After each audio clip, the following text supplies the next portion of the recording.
Entre deux cafés ou une bière, les militants du PS refont le match au 81e congrès du Parti socialiste, à Nancy.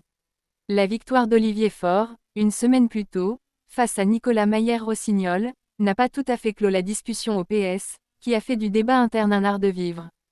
Pendant que les représentants des courants continuent à discuter, ce samedi, enchaînant apartés et réunions entre textes d'orientation, pour tenter de trouver un texte commun où tout le monde se retrouve, les militants croisés sont loin de cet état d'esprit. Ni coup de pression ou anathème, mais plutôt une envie d'unité pour un parti qui reste divisé et que les amis de Nicolas Mayer-Rossignol voient affaibli. Il y a des différences, mais pas plus qu'avant.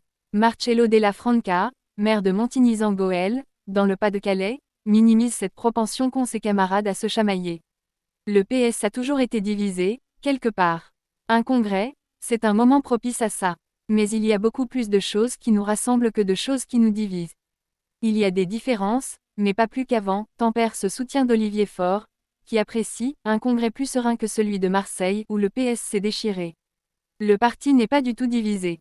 Les congrès sont des temps d'expression, mais une fois le premier secrétaire trouvé, on est tous socialistes, ajoute de son côté Jacqueline du fond de la salle du Palais des Congrès, où se réunissent les socialistes. Cette prophore ajoute, sur le fond, on est tous socialistes dans les tripes. C'est comme dans toutes les familles, on s'engueule un peu. Julien a lui soutenu le courant de Nicolas Mayer-Rossignol. Militant du Loiret, il est loin des bisbilles. Dans notre département, c'est une fédération très unitaire, explique celui qui a pris sa carte lors de la campagne victorieuse de François Hollande, en 2012. En interne, il y a vraiment une envie d'unité, confirme à ses côtés Dalip, un sujet porté par l'ensemble des tout. Il y a la question de LFI qui fait débat, mais cela a été clair durant le congrès et tous les socialistes disent qu'il n'y a pas d'alliance pour la présidentielle et les législatives, ajoute Julien. Marc ressent la même chose dans les Yvelines, avec les municipales en tête, dans sa ville de Conflans-Sainte-Honorine. Le parti n'est pas forcément divisé. Nous, militants, on sent que l'objectif est de regagner la ville, dit cet homme de 65 ans, membre du PS depuis 40 ans. D'un ton volubile, il continue, c'est comme dans toutes les familles, on s'engueule un peu, on se met un coup de coude. Mais lundi matin, on se retrouvera. La récréation est terminée et on se remet au travail dans l'unité, lance Marc. Il invite les responsables socialistes à sortir un peu de leur tambouille. Si je parle à ma boulangère de Toa et de TOB, elle me dira que j'ai pris trop de soleil à Nancy.